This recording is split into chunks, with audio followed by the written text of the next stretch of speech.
This episode is sponsored by Michelob Ultra. Whether you're due for a beer run, stocking up for the big Super Bowl party, or just looking for a case to bring to that BYOB party, head over to MichelobUltra.com/Ultra Club now. You can order ice-cold Michelob Ultra and have it delivered right to you. It's only worth it if you enjoy it. Shop now at MichelobUltra.com/Ultra Club. Enjoy responsibly. LDA 21 and up. 5, 4, 3, 2, 1, 0. All engine running. Liftoff. We have a liftoff.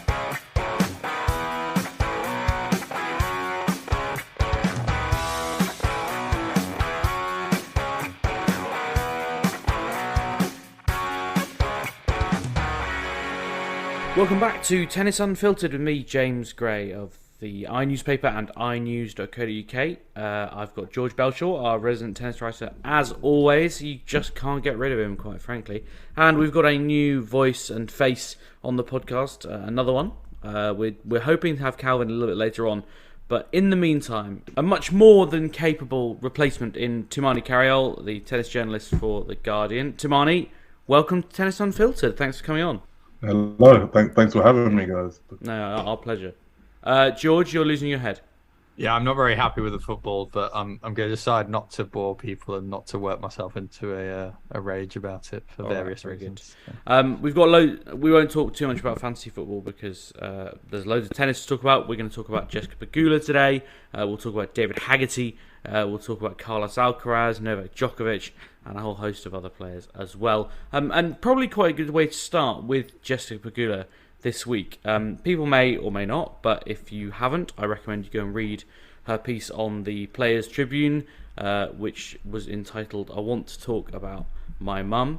I want to talk to you about my mum, I should say. And it's a very moving piece, talking about how her mum suffered a cardiac arrest last summer. She was given CPR by Pegula's sister, who saved her life, actually, and she's been on quite a long road to recovery ever since, and is still quite ill. And it's a very moving piece about how she was having to still try and play tennis while also going through all this in the background. Now, Tumaini, am I right in saying you quite recently have interviewed Jessica Pegula? Yeah, I spoke to her before the Australian Open, and yeah, we chatted about various things, including Hamlin, and when we spoke, she kind of she mentioned that she kind of hinted that there was a connection, and that she when it happened, she thought about things that were happening with her mom, and but she at that point she and her family obviously weren't ready to actually speak about the exact why it was so significant, and so that reading the Players Tribune piece kind of the dots were kind of connected there, and yeah. It's a very well written piece, and it's it's very well put together, and it's it's kind of, it suggests she's someone who is a good thinker, has quite an orderly mind. I mean, just you obviously got to know her quite well, and just tell us a bit about what she was like to kind of interview, and how you found her as a person. Yeah, I think there are a lot of people have a lot of preconceived notions about her, given the wealth that she comes from, and her family's a billionaires. She comes from that background, but she is quite thoughtful, and quite. I don't know. It feels kind of weird to say it. I've seen when people have described her in this way, people tend to push back, and I don't know. And feel like people are, I don't know, just trying to support her too much on her. But she's quite she is pretty down to earth and thoughtful, and she's well liked. It's interesting to see her in United Cup, where all of the players seem to just vibe with her well and like her, and she was kind of the leader, the highest ranked player in the US team. And just to see, I don't know, her relationship with Frances Tiafoe, for example, they were really tight, and it's given how different their backgrounds and stories are. It's a kind of a funny odd couple. Yet they spend the whole of the Australian trip practicing together before matches, even at the Australian Open. But yeah, she's just, I think she's she's thoughtful. Her press conferences are actually really good, and she's great at she's one of the few players who you ask her a question about tactics and she'll give like a long answer, like detailed, insightful. And so yeah, I think she's quite a good egg, and I think that in the piece she came across well, and just the way she presented herself and explained all that had happened over the past year. I think she came across well. Yeah, you mentioned her practicing with Frances Tiafoe. I went and sat in on one of those sessions just because I was kind of curious, because you don't get men and women hitting together that often, especially it was reasonably late on in the tournament, or really later on in the tournament. And I went and just kind of, watched them hit together, and they are quite different characters. Yeah, as you say, Frances Tiafoe, son of immigrants from Sierra Leone, I think I'm right in saying, and sleeping in the tennis club and stuff, compared to Jessica Pegula, whose family owned the Buffalo Bills. And actually, they're quite different characters on the court as well. Like Frances Tiafoe, as everyone knows, is super laid back. He's almost horizontal, and he does piss around in practice, quite frankly, a lot. Whereas Pegula, I think, is much more focused and quite sort of, a real hard practicer. And it was funny. She said actually it was good to practice with him because it was one of those days when I needed to chill out a bit and he needed to focus a bit, and so they sort of brought each other towards the middle a bit more.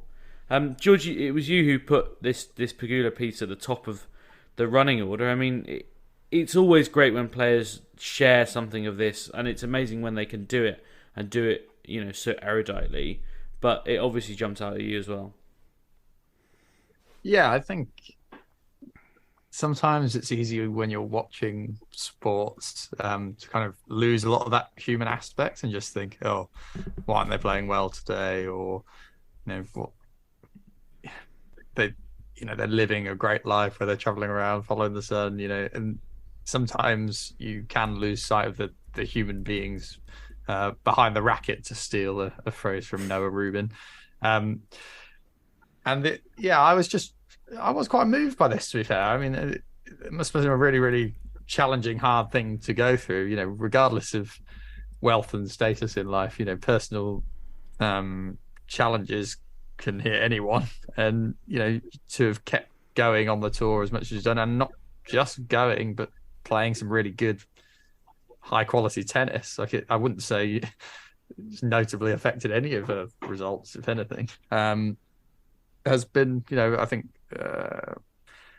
testament to her as a character and a professional. It's hard to put things like that aside when someone so close to you is, being so obviously affected by something out of all your control. So, yeah, I think that puts the context of what was already a really impressive string of results and a year as a whole into, perspective of, going through a lot of off-court adversity that many people probably wouldn't have been that aware of, or at least aware of the extent of it.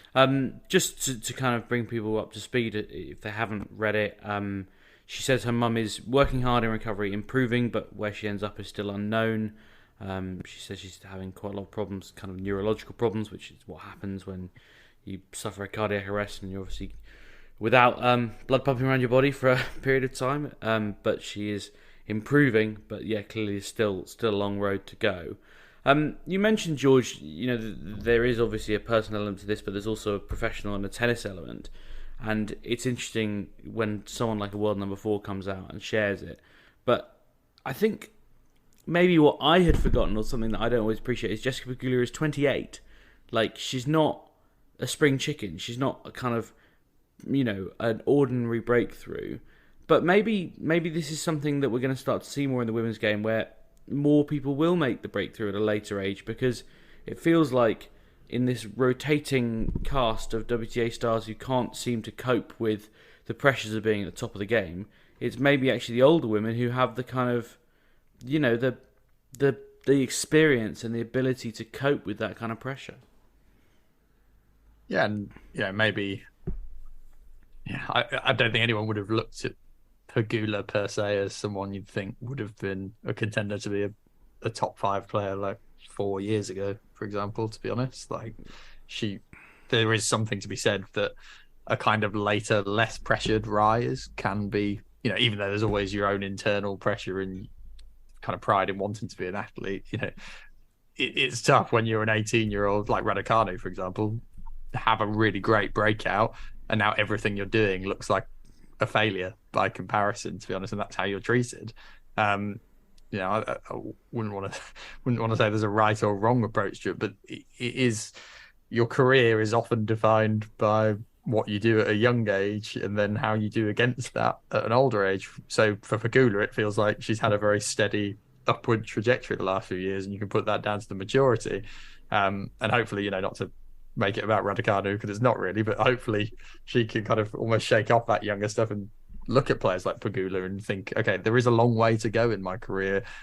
I'm ahead of schedule in many ways. Can I now find that kind of grounding, that maturity, and recognize it can take time to really succeed at this high level of sport? So yeah, hopefully a good message, not just for Raducanu, but for others to take. Coco Gauff, maybe even, it doesn't have to happen right now for you to have a really successful career at the top of the game. I mean, Pegula is fully 10 years older than Gauff as well. Tumaini, where do you see Pegula's kind of ceiling? Do you think she's someone who might go and win 3 or 4 Grand Slams? I'm not sure about that. I think she's, just going back to the earlier topic. I think her career is it's certainly it's something that other players can follow in terms of maturing later in their careers, and particularly again on the WTA, where there's so many players at kind of a similar level, and so once you, with age and with time, you gain experience and an understanding of your how to be a professional, and that can aid you in breaking through later in your career. But at the same time, her career is quite unique. I think she was ranked between 200 and 100 and 200 for maybe 6-7 seasons, which is quite crazy, really. And when I was speaking to her, she said that she would be playing Grand Slam qualifying matches and crying on the court, and she couldn't deal with the pressure. Yet as she's broken through, now she's playing in the second week of slams and completely composed, and she's playing in far bigger matches, yet they seem like so much less of a big deal now. So just interesting to see how she's progressed. Yeah, I think the other thing you're kind of touching on there, Tumaini, as well, is that her background has almost allowed her to have that long period in 100 to 200 as well. For a lot of players who are there, it's make or break in those years, and sitting around is tough. So yeah, it's a fortunate set of circumstances that perhaps allowed her that long in the wilderness. But she's not the only player to come from a well-off background either. Tennis is an expensive sport, and often those players who do get the more time have had either heavy backing from an association or do come from a better in terms of wealth, an easier background. Generational. I'm tripping all over the backgrounds there. What you're trying to say, George, is rich, filthy, stinking rich. There are plenty of players like that in tennis who rely on, rightly or wrongly, I suppose wrongly you would say, the ecosystem doesn't really work on that kind of wealth to back them up. But she's made good on it, and eventually, and she is now world number 4 and someone who plays it. Yeah, and from a purely tennis perspective, wealth doesn't win her the matches. You might say she's had coach advantages or whatever over the years potentially, but she's still got to go out there and win it. And quite often we hear that players want it more when they realise how much it means. So it'd be unfair for us to say that she's not motivated and really does want it as well, and has kind of proven herself. I do actually like how she's very self-aware, and she's quite playful with that. People on Twitter in particular are always joking about her, for example, being a working class queen, or that kind of thing, taking the she for example, I think in Doha she arrived in the airport pushing her own bags, and people were making jokes about that about how charitable she is, and then she jumped in the thread and was joking with people about it. So I don't know, I like how she kind of takes that in her stride and doesn't get isn't uptight when people joke about her work. Yeah. And to go back to your initial question, James, I do struggle to see her winning slams just because of her game. Really, I think she's really, really good at being a kind of a flat track bully. Beating players been lower than her. She's been so consistent. Incredibly consistent. She made 3 slam quarterfinals last year, and then another one at the start of this year. But against the bigger players and the bigger matches, I do think players can kind of expose maybe the fact that she's neither a huge hitter nor a great athlete, like a really top athlete. She's a really nice player. She times the ball really well and takes the ball early and flat. But for example, we saw that in the quarterfinal of the Australian Open against Azarenka. She dominated, her first 4 rounds and was playing great. But then under the pressure of a slam champion, she couldn't really keep up. So yeah, at the moment, I struggle to see it. But hey, maybe she can take another step forward and go to the next level. Yeah, I mean, I'm kind of inclined to agree that like in most slams against the biggest players, I think we've been talking a bit about kind of Sabalenka and Rybakina. It feels like they're capable of winning big matches against Swiatek. They've got big games. They're capable of taking the racket out of their hands. Pegula's not like that. But what I would say is, the last 5 years of women's tennis have also shown you that if you can stick in a draw long enough, it can bloody open up and you can have a chance. So, from that perspective, I see she'll have chances. History is kind of showing us to get herself in the mix, whether she takes it or not. But either way, she'll be a solid top 10, top 20 player, I imagine, for the next couple of years. And I don't see that drop happening, withstanding injury. Well, just to put you on the spot, since I did it to Tumaini, George, only fair. Do you think she will win Grand Slams? And if so, how many? I don't think more than 1 or 2, if she does win one. And I think probably 1 at most would probably be my. It's kind of similar to we've spoken a bit about Casper Ruud, for example, on the men's side. Like, I feel there will be a chance where someone like Casper Ruud can win a slam, but I wouldn't be backing him necessarily to win it, not of his own brilliance, but do you know what I mean? It's more like the external factors that can lead to it, rather than me thinking I think Casper Ruud's a definite Grand Slam champion because he can beat everyone in the field. That's kind of where I'm coming from with this, and I think Pegula probably falls into that category for me. Very good. I'd be tempted to agree. I think probably, as you kind of both alluded to, being bloody consistent is going to probably win you, I think, probably 2 Grand Slams in the next 3 or 4 years. So maybe that'll be Pegula's arc. But we wait with interest. She's in Doha this week, as almost everyone is, as far as I can tell. The draw in Doha is ridiculous. Like, it's absolutely stacked. I think there's only like 4 top 20 players not playing it. It's basically a Masters event. Speaking of Masters events, that is the kind of period of the season that we're approaching now. Indian Wells and Miami. The Sunshine Swing, as people insist on calling it, which I'm not wild about. But George, you kind of pointed us in the direction of a thread on Twitter from Owen, Tennis Nation, people may know him as, who actually is also a new listener to the pod, as it happens, as I was seeing from a few conversations on Twitter this week. So hi Owen, thanks for joining Tennis Unfiltered. He wrote a thread about how Indian Wells and Miami are big tournaments, but, quote, the Australian Open casts too long of a shadow. With the tournament on the same surface, it feels like the Sunshine Double is a consolation prize. You have to wait all the way to the US Open for the next hardcore major. George, you're a scheduling nut, so I assume you have thoughts about when and where Indian Wells and Miami should be happening. Yeah, I mean, I've kind of long advocated for the Slam should be the pinnacle of an end of a part of a season. So Wimbledon makes sense in terms of it ends the grass court season and is, the climax, if you like. The French Open makes almost perfect sense, apart from the random sort of Gustad nonsense that happens after Wimbledon. The Stad swing. Or Umag, etc. The Stad. Indian Wells and Miami, I don't know. Maybe it's because I'm not from the States. The kind of whole fifth slam thing annoys me a bit. I know Calvin is a staunch defender of Indian Wells and Miami, and other people do really enjoy those events. But I've just never been particularly like gripped by them and their importance in the season. Like, you've got the kind of sunshine double that people talk about as a vaguely interesting thing, that it's hard to win both of those tournaments. But that aside, it just feels like a random kind of swell in the calendar that doesn't really do it for me. And when I've spoken about reorganizing the calendar from like an environmental or kind of sporting perspective, I often end up with a controversial conclusion that Indian Wells should be dropped full stop from the tennis calendar because the climate's so difficult to make right at the end of the year.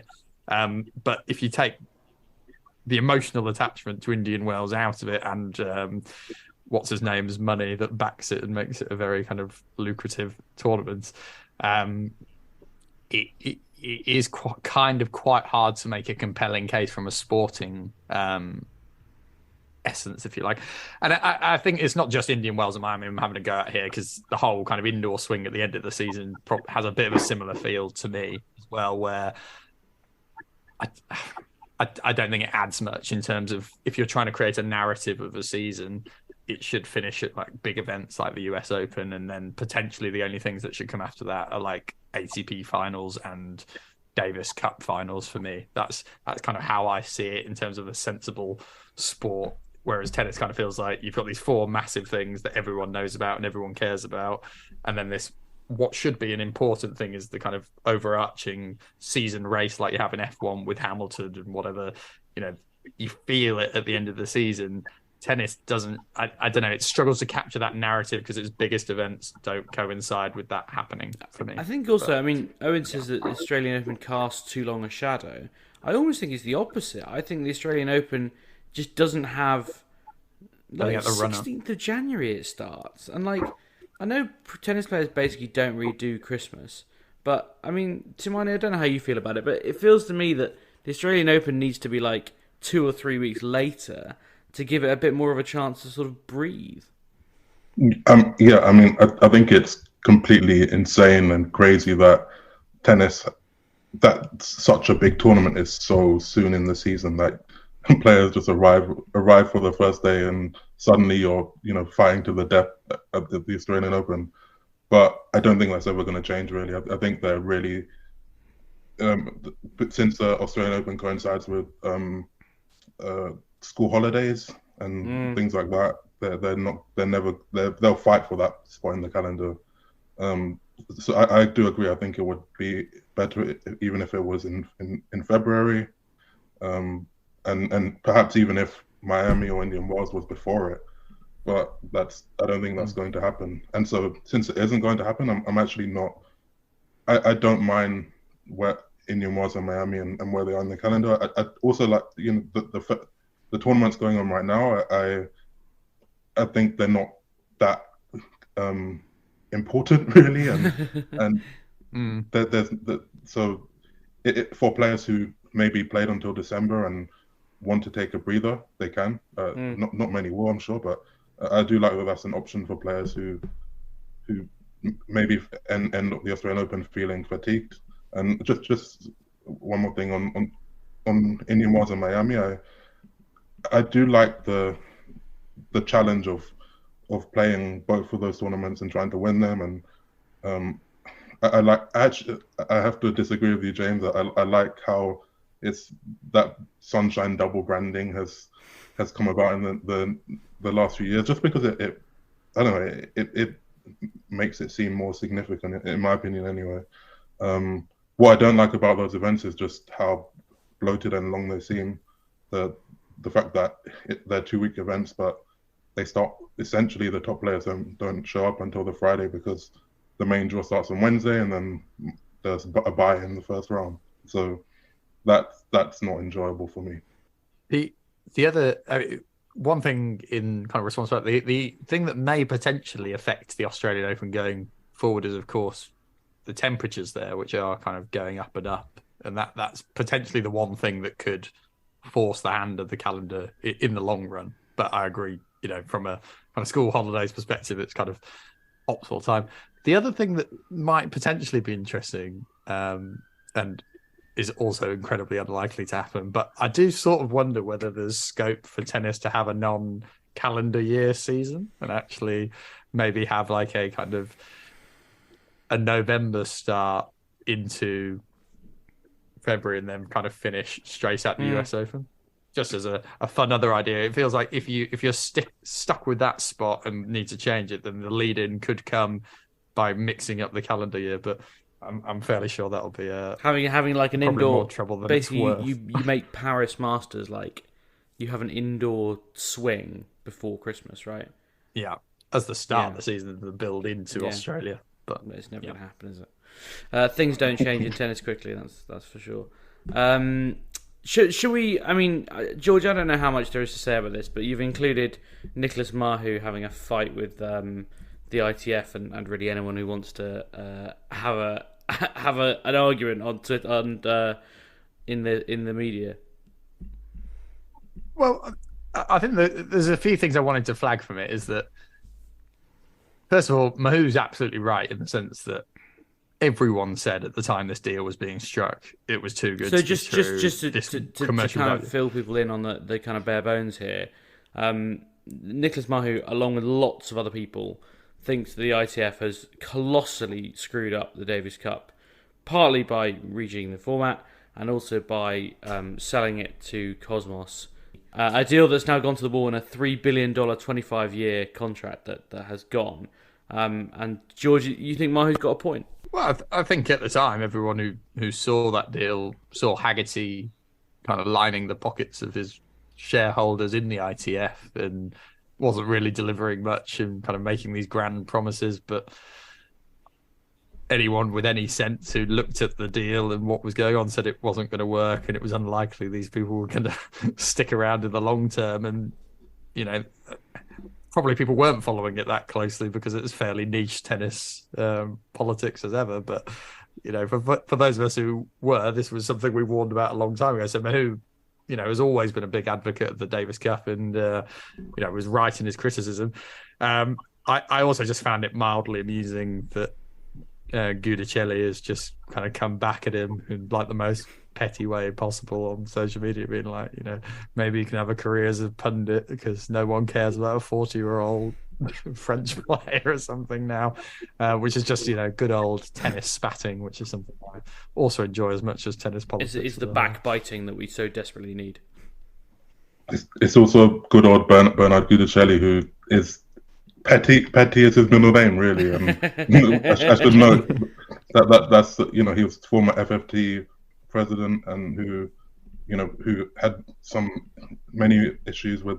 He had like a defamation case in the past. He's the man who infamously made those misogynistic comments about Serena Williams' catsuit at the French Open, and having a spat with a player.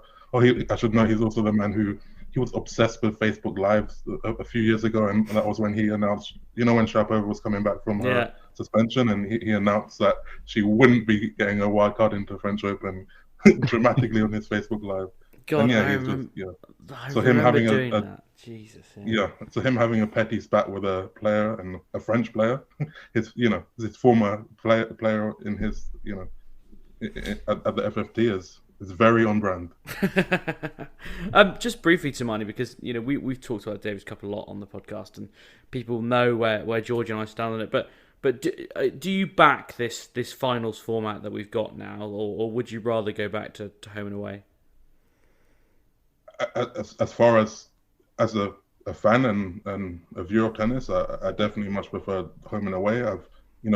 Obviously we've all been to some of these finals and the new event, particularly in Glasgow. And I mean, I think with a lot of the venues, a lot of the time the matches with home teams have been fine, and the ties with home teams, they bring in crowds and there's a nice atmosphere and whatever. But with the other teams, and there are a lot of teams in these group stages and final, the matches are empty and dry and not, the atmosphere is not, it doesn't exist. And so I totally miss the kind of the Davis Cup atmosphere of the past, and just the way it was presented to the public.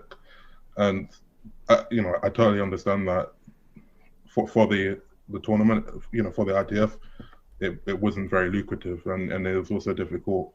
It's difficult in general, just not knowing where the biggest tie, the final, is going to be until late in the season.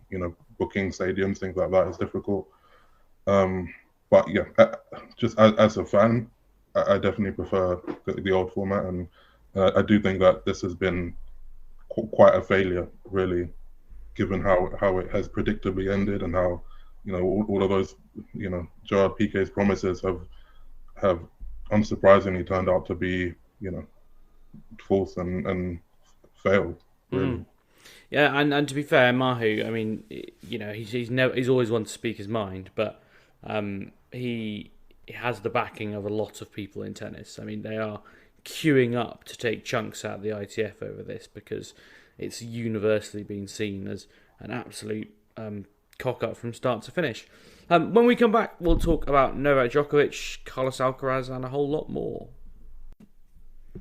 Welcome back to Tennis Unfiltered with me, James Gray of the iNewspaper and iNews.co.uk. I've got George Bellshaw, our tennis writer, alongside me as always. Thank you very much for the Guardian's Tumaini Carayol for joining us for the first half. An excellent debut, I think everyone will agree. And thanks very much again to Abigail Johnson for joining us last week. Had lots of people getting in touch to say how much they enjoyed having Abigail on the podcast, and please do get her on more. We will do our best. Brian Gatter says, Abigail is an amazing listen. Please have her on more regularly. And he was by no means the only one. We'll do our best. She's a very busy woman, but we will try to track her down as and when we get the chance. Speaking of very busy people, Carlos Alcaraz has got a very busy couple of weeks coming up, because he is due to make his comeback after injury that ruled him out of the Australian Open. He's going to play in Buenos Aires and then Rio de Janeiro, which is, of course, the tournament where he made his breakthrough on the ATP Tour, beating Albert Ramos Vinolas in that 3.5-hour match that finished at about 2 a.m. In Rio, just before the pandemic, actually. I think in literally February 2020, which feels like about an eon ago in Carlos Alcaraz's career. George, I mean, I was a bit surprised to see him bothering going to play the clay, but obviously he will be getting whacking appearance fees at those tournaments as a Spanish speaker in Latin America. But how important is this next couple of months for Carlos Alcaraz? Yeah, I mean, there will obviously be some appearance fees at play. There's probably something a bit about wanting to play himself into a bit of form as well and just get a few matches under his belt. We've said it a few times, it's not really happened for him since the US Open. Obviously hasn't got going at all this season by virtue of being injured. But yeah, I think this represents a good opportunity for him to pick up a few wins, test his body out. Hopefully he's fine now. And I think more importantly, from a tennis perspective, start to remind people there's more than just Novak Djokovic kicking around. We spoke about it a little bit last week, that the thing that feels like it's ready to help the ATP Tour properly lift off is some big Djokovic Alcaraz matches in big events. And the best way to kind of get that hype going is really for Alcaraz to come back, be shit hot, and then come into the clay where he faces Djokovic, who, I think Djokovic is still saying he's got some outside hope of playing the Sunshine Double, but might not be happening. He's applied for a special exemption, which I'm delighted that we're talking about vaccine exemptions again. We love those. The vaccine mandate in America is going to be lifted in May, and Djokovic's brother Jordi said I think to Serbian TV this week that they had applied for a special exemption to get Novak into the US. I mean, I kind of sympathise, these events, that you can't move the event, and if you could move the event, he would be able to play it at the end of May, but, I can only sympathise to a certain extent, because in the end, just get the fucking vaccine. Yeah, And I wonder if we're going down the exemption thing again because he's going to claim he's had COVID or whatever, or what the exact grounds are, other than, it'll probably presumably be on some sort of economical grounds, I imagine. But who knows? Yeah.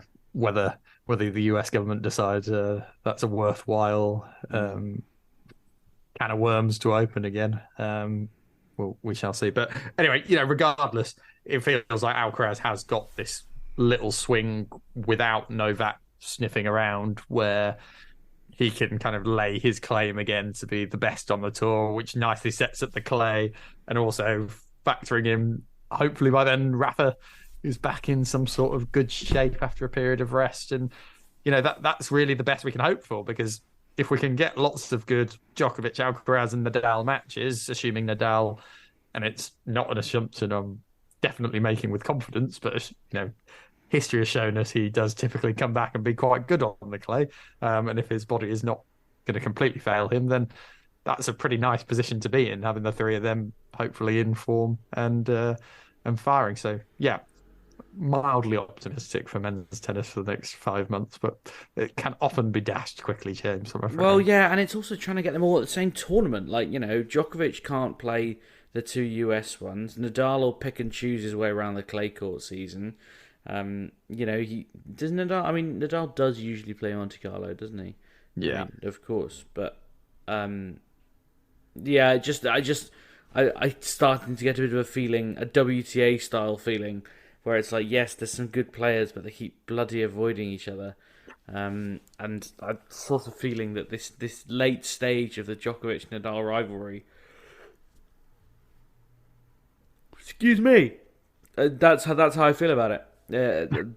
Enormous yawn, because we're just going to spend our whole time like mapping out draws and schedules, hoping that they're going to turn up at the same tournament and play each other, and it increasingly feels like it's just not going to happen that often. Yeah, I mean the other interesting guys, I suppose, from a can they get back in the conversation sort of thing, is it'll be interesting to see where Zverev can get himself up to by the clay. This again feels like a good little period for him to get some matches under his belt, because he was really good at Roland Garros last year, and if that unfortunate injury didn't happen, I've said this before, I know Calvin vehemently disagrees, but I felt he was going to come back and beat Nadal that day. I really just had a sense he was on top and it was going to turn it around. And the other guy, I guess, not so much for the clay, but for the kind of sunshine double, be interesting where Medvedev can get himself to as well. We've spoken a bit about is his kind of height at the top of the rankings over. Those were two tournaments that he was obviously injured for last year and struggling, so it's a good chance for him to get some points on the board as someone who's been quite consistent at big hard court events. But his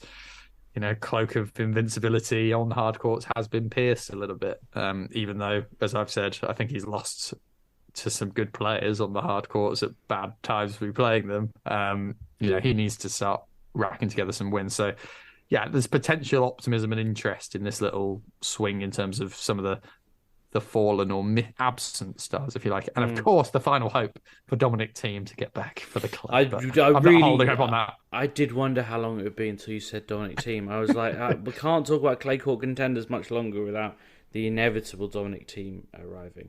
I mean, I hate to bang on about it because you talk about him so much, but, it would add a real element if he were to... Because he was, like, the second best clay court player in the world, I think, for a period of time. Yeah. You could argue the best clay court player in the world, and just couldn't beat Nadal at Roland Garros, which is a special case. He's beaten Nadal on clay multiple times, I think. Certainly at least once. I think only Djokovic has beaten Nadal more times than on a clay court, so that's not a bad company to be in. No, indeed. We sort of touched on Novak Djokovic there, and he's obviously back at world number one, and he's breaking yet more records. 2 weeks away from going past Steffi Graf's record for the most weeks at number one. George, I mean, they do talk about this. We know that the GOATs, for want of a better phrase, do talk about weeks spent at number one. Djokovic will presumably talk about it much more because it suits him, in terms of the debate. But where does this stack up in terms of credentials against other, things like Grand Slam titles or whatever? I do think this one's quite important. I think particularly in the context of the numbers he's on the slams now, plus the context of who he's potentially passing. There's been a lot of kind of conversations. GOAT's always a difficult phrase, but you'd say the Serena Graf, even Court, for a time have felt kind of out of reach for these kind of male guys, and suddenly Djokovic feels like he's going to go past all of them in terms of slams, and he's going past Graf in terms of weeks number one, and that shows incredible consistency and brilliance, frankly, to have been able to do that. So it's showing he's turning up at big events where you have to be at your best and everyone wants it so much more, and he's turning up week in, week out and proving he's the best on the tour. And the two don't often go hand in hand, and it's hard. So yeah, I do think pulling those things together, his case becomes ever stronger. And while it's no foregone conclusion, he definitely will pass them, it feels more and more likely with every passing slam. And this one will, really be solidifying his claims, if you like. Yeah, it's hard to argue against the weeks at number one thing. I still think the streak, the most, I think, which is one of the few records that Federer still holds, is the most consecutive weeks at world number one, which was he world number one for like 300 and... No, I can't remember the exact number. It was 230. It was like 4 years at number one, right? Like, it was completely absurd, which, I find the GOAT conversation a bit difficult at the best of times, but the phrase that I always use when I'm talking about the greatest of all time of any athlete, and people say, oh, you can't compare this era to that era, is I say, well, who's the most dominant athlete of all time? And I think that world number one thing suggests the dominance that you've got. Yeah, it's interesting, isn't it? Because that Federer period was like, I think 2004 to 2008, which is obviously kind of pre Djokovic. So Djokovic fans will obviously say, well, it was against a young Nadal and Djokovic, who hadn't quite had liftoff. But you'll always get that kind of nuances at any stage of the debate. So for me, kind of the total is more important, if you like, particularly considering Federer did have a 237-week head start on the two of them, and then it got pretty tricky from them. But the other thing that's, it's not quite the same as in boxing, but there is something quite nice about a guy who falls off top and then gets himself back there, and it's not viewed quite the same way as having a heavyweight belt, etc. But Novak's had a few kind of ups and downs, hasn't he, in periods where people have written him off and said he's not going to win a slam again, as Federer and Nadal have as well. And that kind of redemption arc is always nice as a sporting narrative, if you like. So I'm also a little bit like, well, he's put together a few pretty meaty streaks as world number one. I think he's got 2 of the top 6, so that's not bad going as well in the men's side. Yeah, he's done all right. Right, let's move on.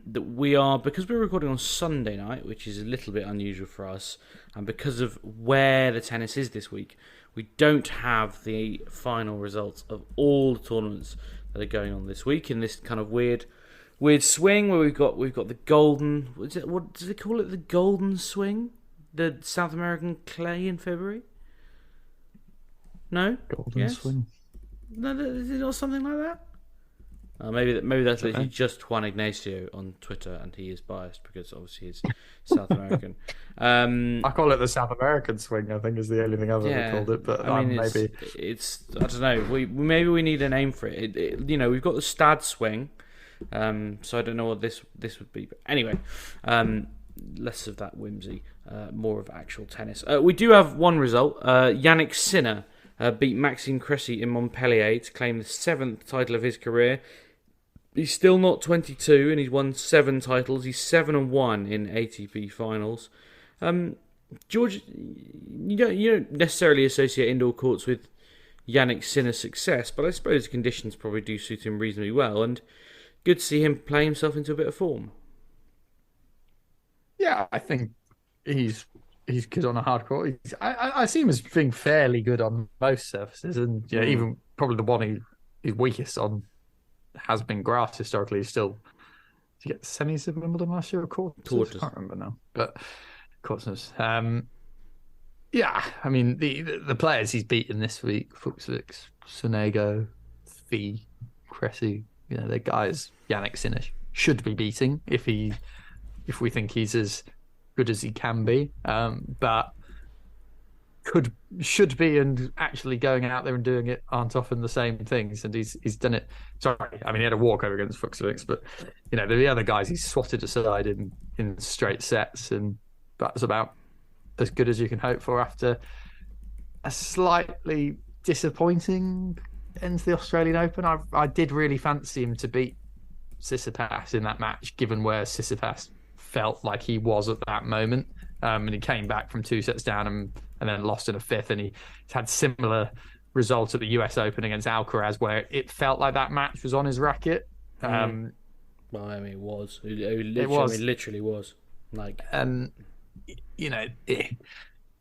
He's still only 21. We've spoken earlier about Pegula maturing a little bit later. He's not in a bad position, Sinner, to be sitting around and thinking, get my consistency up, get a lot of tour wins under myself, build up that fear factor, if you like, and then those big results at the Slams will start coming. And they're not far away. It's just he feels a bit of a near misser at the moment. But I still have more faith than probably Calvin does that he'll get over the line at some point. He's definitely ahead of like the Casper Ruud category of someone I think just needs a good draw to do it. I think he's capable of beating top players as well going forward, as hard as it'll be with Mr. Alcaraz kicking around. And he's working with Darren Cahill now, who is by reputation basically the best coach in the world, and one of the few people that I think people think is worth having as a coach. So he's in the right hands and moving in the right direction.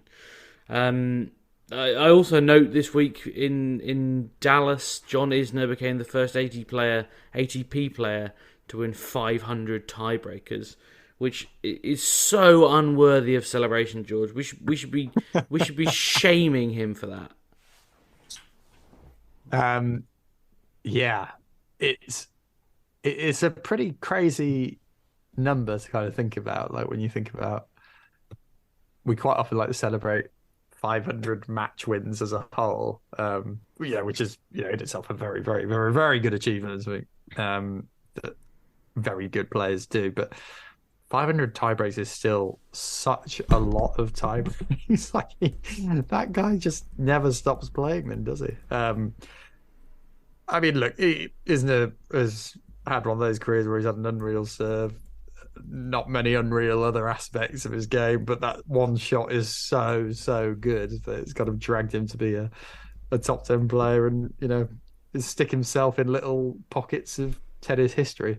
I quite like the person who's number 2 on that list, by the way. I think he's like 40 behind or so, but that's Federer as well, which is Serve-bot Federer. Serve-bot Federer. So Isner has clearly proved his GOAT credentials ahead of Federer there anyway. Jesus, God help us all. What else has been going on in tennis this week? I mean, the Alexander Bublik triple racket smash is one of the great moments of understated commentary. He in Montpellier, Bublik? I think I'm right in saying he's in Montpellier. And he smashes one racket. I think he's 6-love down in the deciding tiebreak, and walks over to his bench and he finishes smashing his racket. And then commentator says, "It's a good thing he's got a few of them." And he then smashes through 2 more while sitting on the bench. I mean, he then has the temerity to question the umpire for giving him a code, which I think is absolutely hilarious. He could have been defaulted by the letter of the law in terms of quite. code violations. Well, the best bit for me was he then stood up, and I don't know who it was on comms. It was probably someone I really like, and they said, "Oh, I think that gives us a little bit of an insight into his mindset." And I was like, "Yeah, yeah, it really does. Actually, quite a big insight into his mindset." He basically, do you think Alexander Bublik probably could be a really good player, or is it just not remotely in his DNA? I think he could be, in terms of he's got a lot of skill, but as you know, skill only gets you so far, and he doesn't always have his sandwiches at the picnic basket, shall we say, for a week. And there are a lot of times, you know, he's an entertaining watch from the perspective you don't know what's going to happen, but there are times where he just trots around and just, as Kyrgios used to do a lot younger in his career, and is fortunately seems to have stamped out of his game, I would say, the last couple of years. A lot of that kind of just tanking, walking around, doesn't care, blah blah blah. But it's never a boring day watching him one way or another. And you know, the scoreline itself in that match was pretty pretty ridiculous. It was a set down 6-4, won the second one 14-12 in a second set tiebreak, and eventually beaten in a final set tiebreak 7-3. So yeah, another quiet day at the office for Bublik. I mean, I don't really know what his end game. I mean, maybe he's just a total lunatic, and you just have to not try and rationalize it, because if you try and understand, it'll make your head explode. Have you ever seen a worse call on amateur courts, George? Have you ever been the victim of what I believe is called a hook? Charles Courtreau of Radford calling a return of serve that lands just short of the service line long, and celebrating having won the point in a college fixture where there was no chair umpire, never mind line umpires, and so he was able to get away with it. I mean, is that have you ever seen anything like that, or played against someone doing that? So I've never seen one that bad that was against me, but I've got quite a funny story of the other way around. I was playing in as a kind of junior in playing some kind of local club championship sort of thing. A kid had come over from another club to play our club, and I was hammering him. I think it was 6-love, and I was 2-love up in the second set, and I hit 20 aces in this match, James, which I've never hit as many. And I'll tell you why I hit 20 aces. He stopped bothering calling the ball out. I hit so many aces that were clearly on the outside of the tram line sort of thing. And he was just I want to go home. Good serve. So I've had it that way around. I mean, I've had bad calls, but I can't think of one that has sat on the service line in the middle of a point that someone's had the balls to try and call out. Because that is a ballsy thing. People will call you out on it when it's close, and it gets pretty contentious. And sometimes you're not quite sure, because you're thinking about hitting the bloody thing rather than did that go in, and it is difficult to call. Yeah. But to do something like that is pretty ballsy, to not then expect the racket to be lobbed at you or something from the other side. I'm reliably informed, I say reliably, someone in the comments is suggesting that it was a retaliatory hook, and that there had been 2 previous incidents in the other direction that had been similarly heinous, and he was almost Yeah, I've seen that happen before. Not me per se, but I've seen some very petty calling in kind of club doubles matches where someone feels they've been wronged, and then definitely have picked up a couple of free points when it's dropped on the baseline rather than beyond it. So yeah, that is not an uncommon thing, shall we say. Right, we've just got time for one question for you, George, because I'm going to have to splice some Calvin in later, so we are on a tight time schedule. Ian Warren, Wazza, says, in last week's show you referenced US TV figures being down for the AO. In order for tennis to attract a new generation of fans, it will require far more than Breakpoint on Netflix. My question is it time to trial best of 3 sets for the men in Grand Slams? Not for me. I still think that tennis's best matches are best of 5 sets, the most memorable, and the ones that cut cut through the most, if you like, aside from the ones where you get some ridiculous drama happening, like Djokovic whacking a ball at someone and almost knocking out a line judge. The things that develop over the years, like the best matches are, broadly speaking, best of 5 sets. I mean, I could drone on all day about various problems kind of plugging and advertising tennis. I do think this kind of ties into the season as a whole as well. I think tennis doesn't do a great job of selling its narrative compared to other sports. And I don't think, the fact that so many times people would ask me when I was kind of Metro's tennis correspondent what I did outside of Wimbledon, because they kind of just thought tennis happened at Wimbledon. And that's a specific British issue, but it is something that kind of people who aren't interested in the sport, whereas people know football's on all the time and they assume rugby's on all the time because you get that kind of exposure. So I think there's kind of bigger issues about how tennis is the spotlight, but it is also, having said that, quite challenging when you're a global sport and you're trotting around different time zones all the time to hit people in specific locations. And stuff like Breakpoint, I don't know if it was perfectly done. I've not heard anyone outside of tennis say to me, "Oh, I watched this the other week, it was really good," and tennis players were more interesting than I thought they were, and now I'm going to start watching it. I've not heard anything anecdotally of that, which is probably a sign it wasn't done that well. But stuff like that is good. And the Andy Murray documentary, people did say they'd watched that and they'd enjoyed that and they thought it was a good film. And I realize I'm using very anecdotal things, but I do often quite take a measure of, because no one ever talks to me about tennis apart from a very select group of people, that when people do start talking to me about it, it's kind of cut through.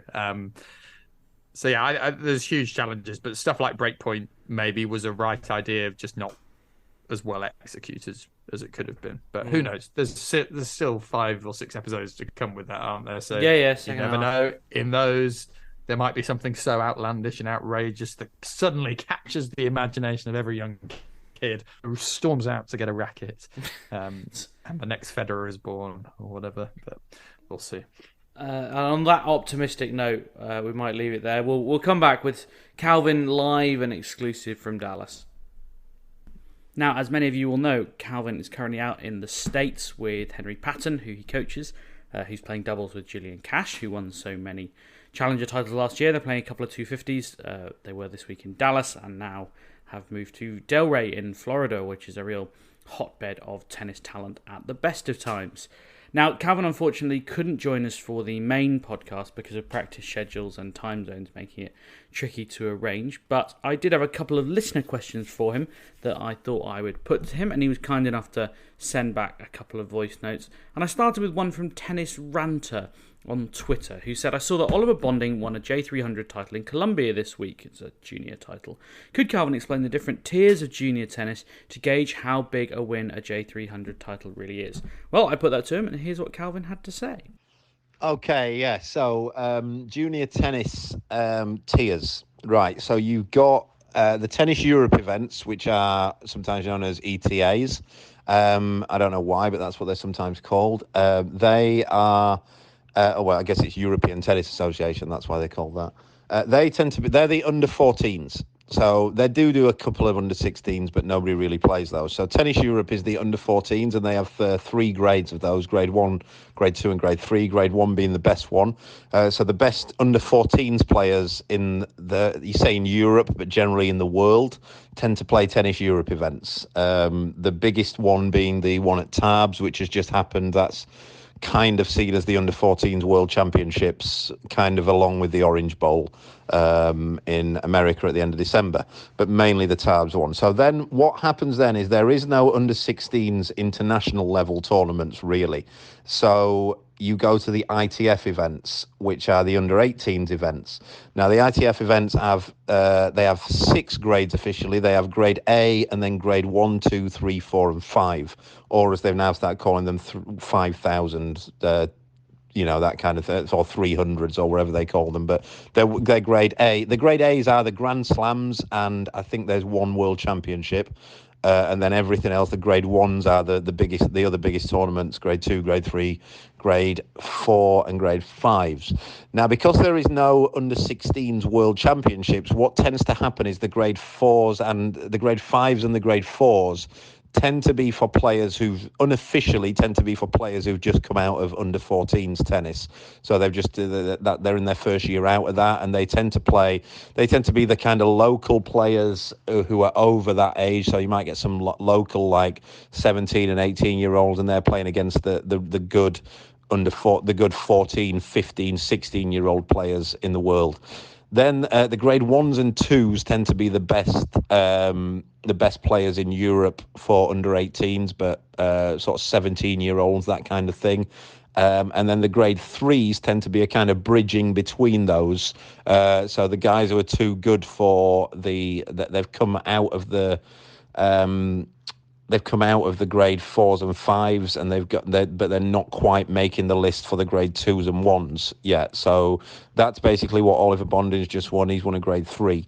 And basically what it is that, and this is not to be dismissive of anything that anyone's won, because you've got to win them, and they're none of them are easy to win, but in junior terms, I would only really pay attention to, I guess, the top, maybe even the top 50, but the top 100 of junior ITFs. Because anything outside of that is basically the players who can afford to play the most events. And it's not cheap playing ITF junior events, because there's a lot of travelling worldwide. So a lot of juniors will tend to do what a lot of the British juniors who don't have that kind of money will play the junior ITFs that are in the UK, and then maybe 3 or 4 more throughout the year in Europe. And then they'll play like British Tour, which are in theory adult events and that kind of thing. Our next question comes from Owen, Tennis Nation on Twitter. He says, is there a tactics problem in pro tennis? It sometimes feels like players don't really bother with structured game plans or trying to make the opponent beat them with their worst shot. Feels a little bit harsh to me, but let's see what Calvin had to say.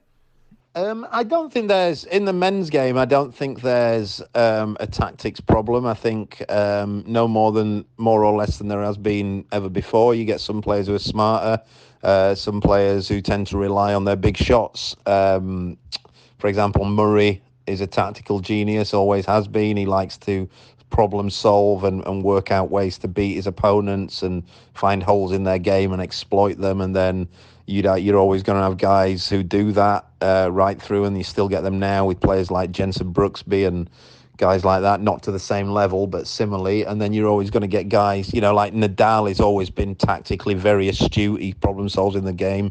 Djokovic does as well. Federer's absolutely. But then you're always going to get guys like Federer, Del Potro, who just back themselves. If they play their best game, they're gonna win. I don't think there's as much of a problem as that as there is a technical and a skills problem, because I don't think there's many men who can volley that well at the minute, so that kind of limits what you can do tactically.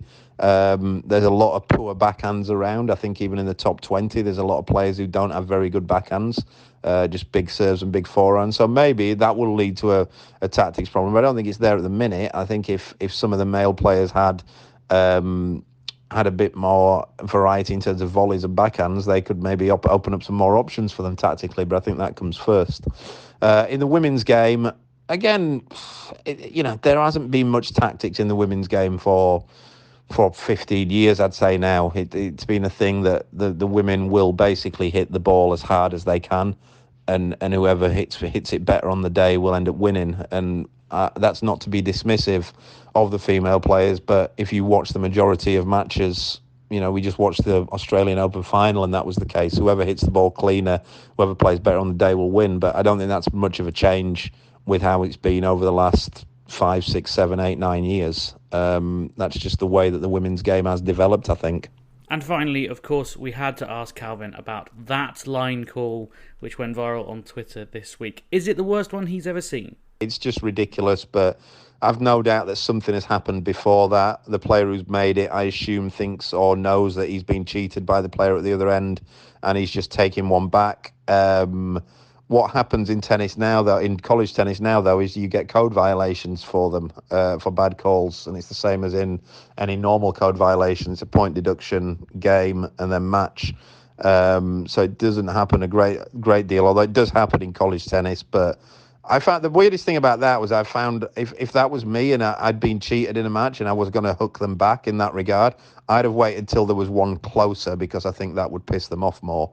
It would piss the opponent off more. They just know that you're doing it out of spite, and they're not really going to lose their head about it. Whereas if you call one out that's maybe like 6 inches in, that would infuriate me more if I was facing against it. But yeah, I mean, I've got to be honest, that kind of thing, and I'm starting to find college tennis a bit pathetic with all that, the noise that they make, they're overly getting pumped up in matches all the time, which anybody who watches any college tennis will see. It's just every single point they're getting overly pumped up, like they've just won the 4th set at Wimbledon to take it into a 5th, when it's really they've just made the score 15-all, 2-all in the first set.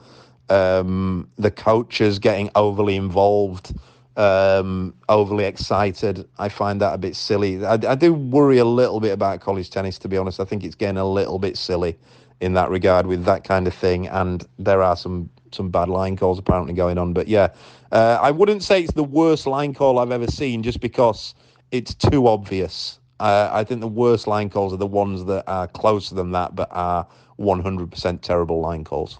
That's all we've got time for this week. I hope you've enjoyed the various different perspectives and voices we've had on the podcast next week. Do leave us a review wherever you get your podcast. They're really helpful and get more people to listen. Tell your friends as well. Tell your tennis partner. Tell your mum. Tell whoever you want that Tennis Unfiltered is the place to be at the moment. But most importantly, bring yourself back here next week and listen again. 5, 4, 3, 2, 1, 0. All engine running. Liftoff. We have a liftoff.